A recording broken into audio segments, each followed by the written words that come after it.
Welcome to BVR TV news. ఈరోజు మనం హనంకొండ జిల్లాకి రావడం జరిగింది. యాక్చువల్లీ ఇక్కడ హనంకొండ జిల్లాలో మనతోని తెలంగాణ రాష్ట్ర డిటిఎఫ్ అనే సంఘానికి జనరల్ సెక్రటరీ అనే హోదాలో ఉన్నటువంటి తాటిపల్లి లింగారెడ్డి గారు మనతోనే ఉన్నారు. యాక్చువల్లీ ఇక్కడ డిటిఎఫ్ అనేది ఎలా పనిచేస్తూ ఉన్నది, ఎందుకంటే ఇక్కడ డిటిఎఫ్ అనేది విద్యా సంస్థల పైన సమస్యలు ఏవైతే ఉంటాయో ఆ సమస్యలకు తగిన రీతిలో పరిష్కారం దిశగా అడుగులు వేసే దిశగా సమస్యలకి తగిన రీతిలో అంటే ప్రాబ్లంను సాల్వ్ చేసే దిశగా అడుగులు వేస్తూ ఉంటారని చెప్పి కొంత వినికిడి. యాక్చువల్లీ ఇక్కడ లింగారెడ్డి గారు ఏం చెప్పబోతున్నారు, డిటిఎఫ్ అనేది ఏ రకంగా పనిచేస్తూ ఉన్నది, రాబోయే రోజుల్లో ఏ రకంగా పనిచేస్తుంది, ఇట్లాంటి ఇన్ఫర్మేషన్ కొంత తెలుసుకుందాం. నమస్తే సార్, బాగున్నారా? నమస్తే, బాగున్నాను. నన్ను ఇంటర్వ్యూకి చేయడానికి వచ్చిన బీవీఆర్ యాజమాన్యానికి మొదటగా డెమోక్రటిక్ టీచర్ ఫెడరేషన్ నుండి కృతజ్ఞతలు తెలియజేస్తూ ఉన్నాను. ఓకే సార్, యాక్చువల్లీ డిటిఎఫ్ అంటే ఏంటిది? డెమోక్రటిక్ టీచర్స్ ఫెడరేషన్ అంతకంటే ముందు ఏపీటీఎఫ్లో ఉన్నాం. 1999లో ఆనాడున్న పరిస్థితుల రీత్యా తెలంగాణలో ఉన్నటువంటి అప్పటి నాయకత్వం డెమోక్రటిక్ టీచర్ ఫెడరేషన్ యొక్క ఆవశ్యకత ఉంది అని చెప్పి ఒక విధాన ప్రకటనను ప్రకటించి 1999 ఫిబ్రవరి నెలలో డెమోక్రటిక్ టీచర్స్ ఫెడరేషన్ మీద ఈ ఉపాధ్యాయ సంఘాన్ని స్థాపించడం జరిగింది. తరగతికి ఒక గది నిర్మించాలని, తరగతికి ఒక ఉపాధ్యాయుని నియమించాలని, అట్లాగే పిల్లలకు అవసరమైనటువంటి రన్నింగ్ వాటర్ కానీ డ్రింకింగ్ వాటర్ని కానీ ప్రొవైడ్ చేయాలని, అన్ని పోస్టులను నింపాలని, అట్లాగే ఆయా పోస్టులు, సర్వీస్ ప్రొవైడ్ పోస్టులు, అటెండర్ పోస్టులు, జూనియర్ అసిస్టెంట్ పోస్టులన్నీ ఉండాలని చెప్పేసి మేము ప్రధానంగా ప్రభుత్వాన్ని డిమాండ్ చేస్తూ వస్తూ ఉన్నాం. మీరు న్యూస్ ఛానల్లో రిపోర్టర్స్గా చేయాలనుకుంటున్నారా, లేదా కెమెరామ్యాన్గా పనిచేయాలనుకుంటున్నారా? అయితే లేట్ చేయకండి. తెలంగాణ అండ్ ఆంధ్రప్రదేశ్ అన్ని జిల్లాల వారీగా రిపోర్టర్స్ అండ్ కెమెరామ్యాన్స్ కావాలను. సో లేట్ చేయకండి, బీవీఆర్ టీవీ న్యూస్ ఛానల్ని సంప్రదించండి. Call me on 8500385220. Okay sir, ఇక్కడ డిమాండ్ చేయడం వరకు బాగానే ఉంది, కానీ సమస్యలు అనేటువంటివి ఎక్కడివి అక్కడే ఉన్నాయి. అవి మీరు కూడా చూస్తూ ఉన్నారు. అంటే సమస్యలు ఎక్కడివి అక్కడవే ఉన్నాయి అని అంటే మీరు ఫెయిల్యూర్ అని చెప్పేసి అనడానికి ఇదే ఒక బెస్ట్ ఎగ్జాంపుల్ అనొచ్చా? అది తప్పండి. స్వతంత్రం వచ్చిన దగ్గర నుండి ప్రభుత్వాల్లో చాలా మార్పులు వచ్చాయి. ప్రభుత్వాలు రోజు రోజుకి ప్రజా వ్యతిరేక పరిపాలన కొనసాగిస్తున్నాయి. సంక్షేమ రాజ్యంలో ప్రజల బిడ్డలకి చదువు చెప్పడానికి, ఆ చదువుకు అవసరమైనటువంటి వసతులు కల్పించడానికి, సౌకర్యాలు కల్పించడానికి ఈ ప్రభుత్వాలు ముందుకు రావడం లేదనేటువంటిది నిర్వివాదమైనటువంటి అంశం. రోజు రోజుకి ప్రైవేటీకరణను ప్రోత్సహిస్తూ పబ్లిక్ సెక్టార్ను పూర్తిగా నిర్వీర్యం చేసేటువంటి కుట్రలు జరుగుతున్నాయి. అందులో భాగంగానే బడ్జెట్ కేటాయింపులు చాలా తక్కువ మొత్తంలో కేటాయిస్తున్నారు. అవి జీతాలకు మాత్రమే సరిపోయే పరిస్థితికి తీసుకొస్తున్నారు. ఖాళీలను ఏమాత్రం నింపడం లేదు. మేము పోరాటాలు చేస్తున్నాం, చైతన్యం చేస్తున్నాం. ఉపాధ్యాయుల్లో ఐక్యత పేరు మీద ఉపాధ్యాయ సంఘాల పోరాట కమిటీలను ఏర్పాటు చేస్తున్నాం, జేఏసీలను ఏర్పాటు చేస్తున్నాం. కానీ కొన్ని రాజకీయ పార్టీలకు అనుగుణంగా కొన్ని సంఘాలు పనిచేయడం వలన ఆన్ ది హోల్గా పోరాటాలను ముందు తీసుకుపోవడంలో గతం కంటే వెనుకబడి ఉన్నామనేటువంటి మాట వాస్తవం. కొన్ని ఉపాధ్యాయ సంఘాలు కానీ లేదా ఉద్యోగ సంఘాలు కానీ ప్రభుత్వానికి ఈ టీఆర్ఎస్ ప్రభుత్వం వచ్చిన తర్వాత బాగా విభజించు పాలించు అనేటువంటి పద్ధతిలో ఒక యునైటెడ్ స్ట్రగుల్ రాకుండా చేయడంలో వాళ్ళు సఫలీకృతమైనటువంటి మాట వాస్తవం. అందులో భాగంగానే ఇవాళ ఈ దుస్థితి తెలంగాణలో ఉంది. తెలంగాణ రాష్ట్ర ప్రభుత్వం ఉనికిలోకి వచ్చిన దగ్గర నుంచి అనేక ఆకాంక్షలతోని ఒక ప్రజాస్వామికమైనటువంటి పద్ధతులు ఉంటాయని, ప్రజలకు విద్య, వైద్యం లేదా వాళ్ళకు కావాల్సినటువంటి భూమి, నీరు, ఇవన్నీ కూడా ఉద్యోగాలు ఇవన్నీ వస్తాయనేటువంటి ఒక ఆకాంక్షతో తెలంగాణను ఏర్పాటు చేసుకున్నాం. ఆ తెలంగాణ కంటే ముందు ఉమ్మడి రాష్ట్రంలో కూడా మనకు అన్యాయం జరిగింది అనేటువంటిది ఒక వాస్తవం. తెలంగాణ వచ్చిన తర్వాత పోయిన బీఆర్ఎస్ ప్రభుత్వం ఒక్కరోజు కూడా మాజీ ముఖ్యమంత్రి గారు మేము ఎన్నిసార్లు మొరబెట్టినా, బహిరంగ లేఖలు రాసినా, లేదా ఉద్యమాలు చేసినా, చెలో సెక్రటరేట్ దగ్గరికి పోయినా, చెలో ఇందిరాపార్క్ గారు ధర్నా చేసినా, అసెంబ్లీ ముట్టడించినప్పటికీ కూడా ఆయన ఏమాత్రం స్పందించలేదు. ఒక్కసారి కూడా ఆయన విద్య మీద సమీక్ష చేయనటువంటి పరిస్థితి. ఓకే సార్, ఇక్కడ పుట్టగొడుగులా పుట్టుకొచ్చినటువంటి సంఘాలు మీవి అంటే ఒక 50 పైచిలుకు సంఘాలు మీ, అందులో మీదొకటి DTF. సార్ మీ టీచర్స్లోనే ఐకమత్యం లేదని చెప్పేసి దీన్ని బట్టి అనుకోవచ్చా? ఎందుకంటే 50 పైచిలుకు సంఘాలు పుట్టుకొచ్చినాయంటే ఇది దేనికి సంకేతంగా తీసుకోవాలి? సమాజం అనేది దీన్ని ఎట్లా రిసీవ్ చేసుకోవాలి? 50 సంఘాలు పుట్టుక రావడానికి ఆయా సంఘాల్లో జరిగినటువంటి అవరోధాలు, ఆయా వ్యక్తులకు లేదా ఒక సమూహానికి జరిగినటువంటి నష్టాలను పూర్తి చేసుకోవడానికి అప్పటిదప్పటికి అనేక సంఘాలు వెలువడినాయి. అందులో SC ST సంఘాలు కూడా వాళ్ళకు జరిగినటువంటి అన్యాయాలకు వ్యతిరేకంగా వాళ్ళు కూడా ఏకమై ఒక 4-5 సంఘాలను వాళ్ళు ఏర్పాటు చేసుకోవడం, ఇంకా కొన్ని సంఘాలు సబ్జెక్టు వారిగా ఒక సబ్జెక్టులో ప్రమోషన్లు లేదా మాకు కొంత వివక్ష జరుగుతుందని, మాకు అన్యాయం జరుగుతుందని సబ్జెక్టు వారిగా సంఘాలు కూడా ఉనికిలోకి వచ్చాయి. అట్లాగే అస్తిత్వాలకు అనుగుణంగా కూడా కొన్ని ఉపాధ్యాయ సంఘాలు ఉనికిలోకి వచ్చాయి. ఇది ఇట్లా పెట్టినట్లయితే ఆయా రాజకీయ పార్టీలు పరిపాలన చేసినప్పుడు వాళ్ళకు అనుగుణంగా ఆయా ఉపాధ్యాయ సంఘాలని 1 నుంచి 4, 5 వరకు సంఘాలను స్థాపించినటువంటి ప్రభుత్వాలు, ఆయా రాజకీయ పార్టీలు ఉన్నాయి, ప్రభుత్వాలు ఉన్నాయి. అట్లా మాత్రమే ఇవాళ 50 సంఘాలని ప్రభుత్వం బాకాలు ఊతుంది. కానీ నిజానికి వీటన్నిటి కారణం సమస్యలే అని చెప్పక తప్పదు. ఈ సమస్యల పరిష్కారం అయితే మేనిఫెస్టో కలిగినాయి, ఒక వ్యాలిడ్ నిబంధనావళి ఉన్నటువంటివి, లేదా ఒక సైద్ధాంతిక పునాది మీద ఉన్నాయి, ఒక ప్రాపంచిక దృక్పథం ఉన్నాయి, ఒక విధాన ప్రకటన అనేటువంటి ఉండి, లేదా ప్రభుత్వ విద్య పట్ల అంకిత భావంతో పనిచేసినటువంటివి, లేదా విద్యలో మౌలిక మార్పుల కోసం పనిచేసేటువంటి సంఘాలు ఒక 4-5 సంఘాలు మాత్రమే ఉన్నాయి. మిగతావన్నీ ఆయా సమస్యలకు అనుగుణంగా పుట్టుకొచ్చినటువంటి మాట వాస్తవం. దీన్ని ప్రభుత్వం వాళ్ళే ప్రవేశపెట్టి వాళ్ళే స్థాపించి మళ్ళీ అవసరం వచ్చినప్పుడు ఇన్ని సంఘాలు అవసరమా, 50 సంఘాలు ఎందుకు ఉన్నాయి, ఈ 50 సంఘాలు ఎందుకు ఐక్యం అవుతలేవు అంటే ఇది సమస్యలే కారణం అని చెప్పేసి, ఈ సంఘాల ఆవిర్భావానికి సమస్యలే కారణమని నేను ఈ సందర్భంగా మీతో చెప్పదలుచుకున్నాను. ఓకే సార్, ఇప్పుడు ఇందులో అంటే చక్కగా పని చేయనటువంటి సంఘాలే ఎక్కువ సంఖ్యలో ఉన్నాయని చెప్పేసి కొంత వాదన అక్కడ రాగానే కొంతమంది చెప్పడం జరిగింది, మీ DTF సభ్యులు. మరి మీ DTF గురించి ఏం చెప్తారు? మీ DTF చేసినటువంటి పోరాటాలు ఏంటిది? డెమోక్రటిక్ టీచర్ ఫెడరేషన్ ఆవిర్భావం నుంచి మా క్యాప్షన్ ఏమిటంటే వృత్తి నిబద్ధత, సామాజిక బాధ్యత. వృత్తి నిబద్ధత అంటే వృత్తిలో మనం పిల్లలకు న్యాయం చేయాలి, అట్టడుగున ఉన్నటువంటి పిల్లలకు మనం విద్యాబుద్ధులు నేర్పించాలి, వారికి మనం ప్రాతినిధ్యం వహిస్తున్నాం. వారికి చదువు వచ్చినాడే ఈ దేశంలో మార్పులు వస్తాయి, ఈ రాష్ట్రంలో మార్పులు వస్తాయి, ఆ బిడ్డలు నిజమైనటువంటి భారత పౌరులుగా ఎదగాలని చెప్పేసి మనం వారికి ఎన్ని కష్టాలున్నా విద్యను అందించాలనేటువంటిది మాకున్నటువంటి మెయిన్ మోటో. అందులో సామాజిక బాధ్యత అంటే ప్రజలు పడుతున్నటువంటి ఇబ్బందులు ఏమిటి, విద్యారంగానికి ఉన్నటువంటి ఇబ్బందులు ఏమిటి, ప్రజలు అనేక కష్టాలు పడుతూ ఉన్నారు.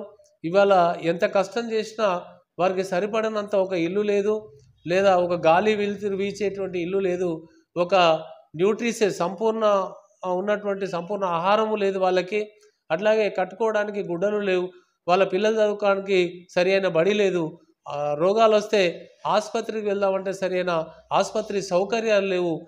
వీటన్నిటి మీద పట్టించుకోవాలి. వీటన్నిటి కారణం ఇలా భారత ప్రభుత్వాలు ఈ దేశాన్ని ఇవాళ సామ్రాజ్యవాద దేశాలకు తాకట్టు పెట్టి ఒక కమిషన్ ఏజెంట్లుగా పనిచేస్తున్నటువంటి విధానం ఏదైతే ముందుందో, లేదా ఈ దేశ పర్యావరణాన్ని ఎట్లయితే ధ్వంసం చేస్తూ ఉన్నారో, ఈ దేశంలో ఉన్నటువంటి అడవి సంపదను లేదా ఆదివాసులను, ముస్లిము మైనార్టీలను, స్త్రీలను అందరినీ ఏ విధంగా హింసిస్తున్నారో, బాలకార్మికులు ఎట్లా తయారు చేస్తూ ఉన్నారో, కారు చౌకగా శ్రమను దోచుకొని ఇవాళ మల్టీనేషనల్ కంపెనీస్కి ఎట్లా ఉపయోగపడుతున్నాయి అనేటువంటి దాని మీద కూడా మేము ప్రజలకు అవగతం చేస్తున్నాం. మా సమస్యలను మేము కోసం పనిచేస్తూనే మా సమస్యల్లో ప్రభుత్వం ద్వారా పోరాటం తీసుకొచ్చినటువంటి జీవోలలో అవినీతి అక్రమాలకు పాల్పడుతున్న అధికారులకు వ్యతిరేకంగా పోరాటాలు చేసి అనేక మందిని మేము సస్పెన్షన్లో ఉంచినటువంటి మాటలు వాస్తవం. ఇది అదే రకంగా డెమోక్రటిక్ టీచర్ ఫెడరేషన్కి ఒక నిర్దిష్టమైన నిబంధన వాళ్ళు ఉంది. అదేమిటంటే ఈ దేశంలో శాస్త్రీయ విద్యా విధానం అమలు చేయాలి, కామన్ స్కూల్ విద్యా విధానం అమలు చేయాలి. అట్లాగే ఈ దేశంలో ఉత్పత్తి అయ్యేటువంటి లేదా ఈ దేశంలో ఉన్నటువంటి అనేకమైనటువంటి విధానాలను ఈ దేశంలో ఉన్నటువంటి పాఠ్యాంశాల్లో చొప్పించి ఈ దేశంలో ఉత్పత్తి అయ్యేటువంటి అన్నీ కూడా ఈ దేశానికే చెందాలని, ఈ దేశంలో విదేశీ మార్కెట్లు క్రమేపీ తగ్గించాలని, ఇది అట్లాగే విద్యను ప్రైవేటీకరించేటువంటి దాన్ని కూడా మానుకోవాలని చెప్పేసి మేము ప్రగాఢంగా మా నిబంధనల్లో పెట్టుకొని దానికోసం మేము నిరంతరం పోరాటం చేస్తున్నటువంటి మాట వాస్తవం. ఓకే సార్, ఇక్కడ ఉన్నటువంటి 50+ సంఘాలు సార్, ఇందులో ఫస్ట్ ప్లేస్లో ఉన్నటువంటి సంఘం ఏంటిది అని క్వశ్చన్కి మీ దగ్గర దొరికే ఆన్సర్ ఏంటిది?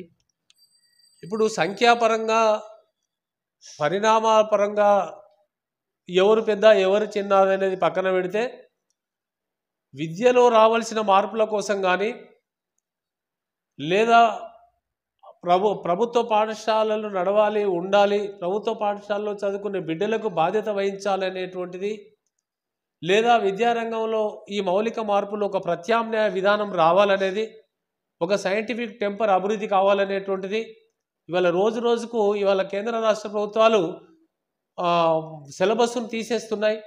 డార్విన్ థియరీ అక్కర్లేదు, కాన్స్టిట్యూషన్లో ఉన్నటువంటి లౌకికవాదం అక్కర్లేదు, సామ్యవాదం అక్కర్లేదు, సెక్యులరిజం అక్కర్లేదు, ఇంకోటి అక్కర్లేదు అని సిలబస్ నుంచి తొలగిస్తూ ఉంటే ఎందుకు చూస్తున్నారు? మరి ఇలా విద్యకు బాధ్యత పడేటువంటి వాళ్ళు ఎన్నో ఏళ్ళుగా అనేక మంది శాస్త్రజ్ఞుల కృషి ఫలితంగా సమాజానికి అవసరపడినటువంటి ఒక డార్విన్ పరిణామవాదాన్ని తీసేస్తే, లేదా ఎంతో కష్టపడి నిర్మించుకున్న కాన్స్టిట్యూషన్లో ఉన్నటువంటి పదాలను తీసేస్తే, లేదా ప్రజా వ్యతిరేకమైనటువంటి నూతన విద్యా విధానం 2020ని తీసుకొచ్చి ఈ దేశంలో కేంద్ర ప్రభుత్వం రుద్దుతూ ఉంటే, దాంట్లో రిజర్వేషన్లు లేకున్నా, దాంట్లో ఎలాంటి రక్షణలు లేకున్నా, దానిలో విద్యా వ్యతిరేక విధానాలు ఉంటే, లేదా ప్రైవేటీకరణ గురించి మాట్లాడకుండా పైగా సంస్కృతాన్ని ఇప్పటికే చాలా భాషలు అంటే ఇంకొక భాషను ఇంపోజ్ చేస్తూ దాన్ని నేర్చుకోవాలనే ఒక మ్యాండేట్ పెట్టి ఈ అనేక రకాలైనటువంటి ప్రజా వ్యతిరేక విధానాలను ఇవాళ మరొక 30 ఏళ్లకు నూతన విద్యా విధానం 2020 తీసుకొస్తే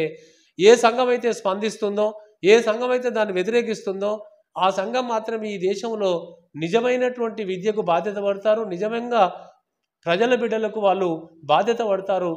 అట్లా ఆలోచించే వాళ్ళు ఈ గుణాత్మక మార్పు కోసం, ఈ మౌలిక మార్పుల కోసం, విద్యారంగంలో రావాల్సినటువంటి ప్రత్యామ్నాయాల కోసం పోరాటం చేసే వాళ్ళు మాత్రమే ఇవాళ నిజంగా పెద్ద సంఘంగా నేను భావిస్తాను.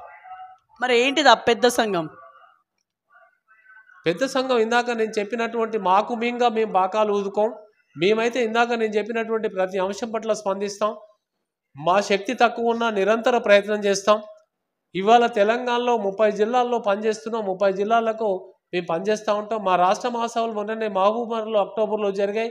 ఆ మహాసభల్లో కూడా ఇవాళ భారతదేశ వ్యాప్తంగా ఉన్నటువంటి మేధావులను, వివిధ అంశాల్లో నిష్ణాతులైనటువంటి వాళ్ళను, లేదా ఈ దేశానికి ఈ విద్యారంగం కావాలనేటువంటి ప్రయోగపూర్వకంగా నిరూపించినటువంటి వాళ్ళను, నిరూపించి భారత ప్రభుత్వం ముందు పెట్టినటువంటి వాళ్ళను, ఆయా యూనివర్సిటీలలో పనిచేసినటువంటి ప్రొఫెసర్లను, ఇంటర్నేషనల్ స్థాయిలో వారి పేరు ప్రఖ్యాతి ఉన్నటువంటి వాళ్ళని తీసుకొచ్చి కూడా మేము లెక్చర్స్ ఏర్పాటు చేసి ఇవాళ ఉపాధ్యాయుల్ని, ప్రజల్ని ఎడ్యుకేట్ చేసాం. ఇది మాకు నిరంతర ప్రక్రియ.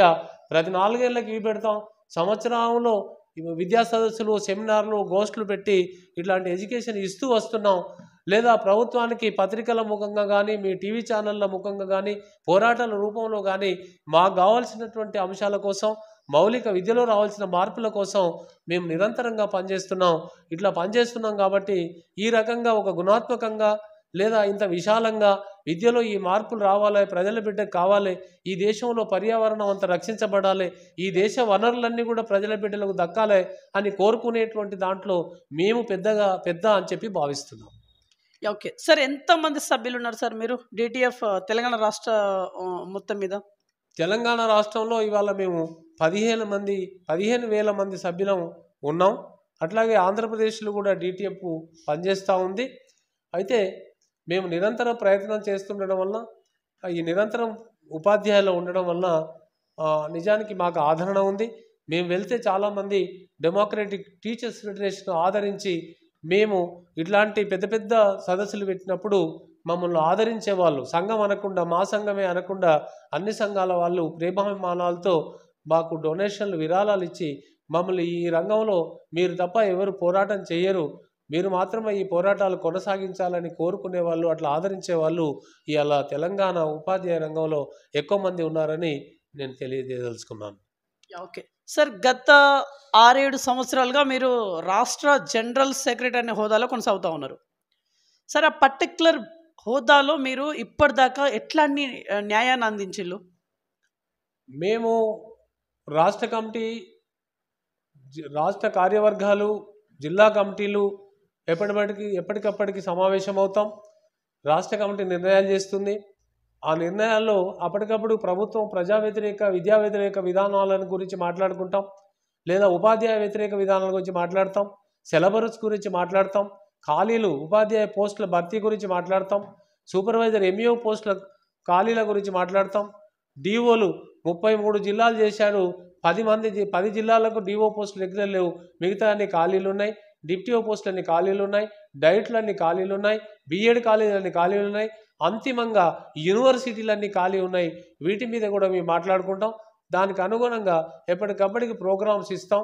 అట్లాగే ఒక మా నుండే కాకుండా అనేక సంఘాల ఐక్యం వల్ల కూడా ఈ పోరాటాలు అవుతాయని, ఐక్య పోరాటాల్లో కూడా మేము క్రియాశీలక భూమిక నిర్వర్తిస్తూ ఇవాళ ఒక 18 సంఘాలతో ఉపాధ్యాయ సంఘాల పోరాట కమిటీ యుఎస్పిసి అని ఏర్పడ్డది. దాని ఆధ్వర్యంలో చాలా పోరాటాలను ఈ 10 ఏళ్ల కాలంలో చేస్తూ వస్తున్నాం. ఇది నిరంతర ప్రక్రియ, నిరంతరము పోరాటం అయితే చేస్తున్నాం. మా పోరాటాల ఫలితంగా మేము ఈ తెలంగాణలో విద్యా పరిరక్షణ కమిటీ తెలంగాణ అని ఉంటుంది. దీనికి ప్రొఫెసర్ అరగోపాల్ గారు ఉంటారు, ప్రొఫెసర్ లక్ష్మీనారాయణ, ప్రొఫెసర్ చక్రధర్రావు గారు, మరియు 2 ఉపాధ్యాయ సంఘాలు డిటిఎఫ్ మరియు టీబీటీఎఫ్ మరియు పీడిఎస్యు, ఇంకా విద్యార్థి సంఘాలు, యువజన సంఘాల ఆధ్వర్యంలో విద్యా పరిరక్షణ ఉంటుంది. దాని ఆధ్వర్యంలో కూడా మేము అనేక పోరాటాలు చేస్తాం. అట్లాగే అఖిల భారత విద్యా హక్కుల వేదిక అని భారతదేశ వ్యాప్తంగా 18 రాష్ట్రాల్లో పనిచేస్తుంది. అందులో చాలామంది ప్రొఫెసర్లు, వీసీలు పనిచేస్తారు. అందులో కామన్ స్కూల్ కావాలని, శాస్త్రీయ విద్యా విధానం కావాలనే డిమాండ్, మాతృభాషలో విద్యా విధానం కావాలని మేము డిమాండ్ చేస్తాం. మా డిమాండ్ మేరకు ఇవాళ 18 రాష్ట్రాల్లో ఇది ఇవాళ అఖిల భారత విద్యా హక్కుల వేదిక ఆధ్వర్యంలో 18 రాష్ట్రాల్లో దీని మీద ఒక చర్చ జరుగుతూ ఉన్నది. ఆ మేరకు దీన్ని తీసుకుపోగలిగాం. Okay sir, last and final question. Telangana రాష్ట్ర యావత్ ప్రజలకే కావచ్చు, లేకుంటే గవర్నమెంట్కే కావచ్చు, ఫైనల్ ఏమైనా చెప్పి ముగించాలనుకుంటున్నారా? Final one. ఇంకా తెలంగాణ రాష్ట్ర ప్రభుత్వం కొత్తగా వచ్చింది. ముఖ్యమంత్రి కాకముందు టీపీసీసీ అధ్యక్షునిగా రేవంత్ రెడ్డి గారిని మేము ఉపాధ్యాయ సంఘాల పోరాట కమిటీ పక్షాన వారి ఇంటి దగ్గర కలిసాం. 1-2 గంటలు సుదీర్ఘంగా విద్యారంగం మీద మేము మాట్లాడాం. అట్లాగే తర్వాత కూడా మరొక అవకాశం కోసం మాట్లాడితే వాళ్ళు బిజీ అయ్యారు. నిజానికి కొత్తగా వచ్చినటువంటి రాష్ట్ర ప్రభుత్వం తన మేనిఫెస్టోలో పెట్టిన ప్రకారం విద్యకు కనీసం 20% బడ్జెట్ కేటాయించాలని, అన్ని ఖాళీలను పూరించాలని, విద్యా రంగంలో మౌలిక వసతులు, పాఠశాలలో మౌలిక వసతులు కల్పించాలని, సర్వీస్ ప్రొవైడర్సు, అటెండర్సు, అన్ని రకాల డిఓ పోస్టులు, ఎంఏ పోస్టులు ఇవన్నీ నింపాలని మేము ఈ రాష్ట్ర ప్రభుత్వాన్ని ఒక మంచిగా ఇప్పుడు మేము వేచి చూసే ధోరణితో ఉన్నాం, కొంత సమయం ఇచ్చే ధోరణితో ఉన్నాం. తప్పకుండా ఇవాళ కాంగ్రెస్ ప్రభుత్వం విద్యారంగాన్ని పట్టించుకుంటుందని, అటువైపుగా భారత ప్రభుత్వం పట్టించుకోక పోరాటాలు చేసిన పునాది మీద ఇవాళ ఈ ప్రభుత్వం ఎంతో కొంత వచ్చినటువంటి మాట వాస్తవం. వీళ్ళు నిర్లక్ష్యం చేస్తే మాత్రం మళ్ళీ అదే పునరావృతం అవుతుందనేది కూడా ఈ సందర్భంగా నేను రాష్ట్ర ప్రభుత్వాన్ని డిమాండ్ చేస్తున్నాను. అట్లాగే ప్రజలు కూడా విద్యారంగం మీద శ్రద్ధ పెట్టాలని, ఇవాళ ప్రజల ఓట్లతో గెలిచినటువంటి వాళ్ళు, అనేక హామీలు పడ్డటువంటి వాళ్ళు, అనేకంగా మేనిఫెస్టోలో పెట్టినటువంటి రాజకీయ పార్టీలు, ప్రభుత్వంలో ఉన్నవాళ్ళు, సర్పంచ్, ఎంపీటీసు, జడ్పీటీసు, ఎంపీపీ, ఎమ్మెల్యే, మంత్రి, పార్లమెంటేరియన్స్ అందరూ కూడా ఇలా ప్రభుత్వ విద్యా విధానం మీద కేంద్రీకరణ చేయాలి. విద్య అనేది ఒక దేశం బాగుపడడానికి, ఒక దేశం నాగరికంగా ఎదగడానికి, ఒక దేశంలో ఒక సైంటిఫిక్గా మారడానికి, ఒక శాస్త్రీయ దృక్పథాలు అలవడడానికి శాస్త్రీయమైనటువంటి కరికులం తీసుకురావాలి. అటువైపు ప్రజలందరూ ఆలోచించాలి. ఈ నాయకత్వం అంతా కూడా ఆలోచించాలి. ఈ నాయకత్వం పట్టించుకోవాలి. ప్రజలు వాళ్ళను పట్టించుకునేటట్లు పోరాటాలు నిర్వహించాలి. ఎందుకంటే వాళ్ళ బిడ్డలు చదువుతారు. ఇవాళ విషయం ఏంటంటే ఆధిపత్య వర్గాలకు చెందినటువంటి బిడ్డలు ఎవరు కూడా పాఠశాలలో చదువుతలేరు. ఆ చదవకపోవడం వల్ల పాఠశాలను పట్టించుకుంటలేరు అనేటువంటి అపవాదు ఇవాళ నాయకత్వాల మీద ఉంది, అగ్రవర్ణాల మీద ఉంది, ఆధిపత్యాల వాళ్ళ మీద కూడా ఉంది అనేది ఇది ప్రజలు పట్టించుకొని వాటి వైపు పోరాటం చేయాల్సిన అవసరం ఉందనేటువంటిది ప్రజల పక్షాన కూడా నేను కోరుతా ఉన్నాను. రైట్. సో ఇదండి ఇవాళ ఇంటర్వ్యూ. నెక్స్ట్ మరొక ఇంట్రెస్టింగ్ మరి ఇంపార్టెంట్ అబ్బాయితో మేము చూస్తున్నాను. BVR TV news. Until then bye, take care.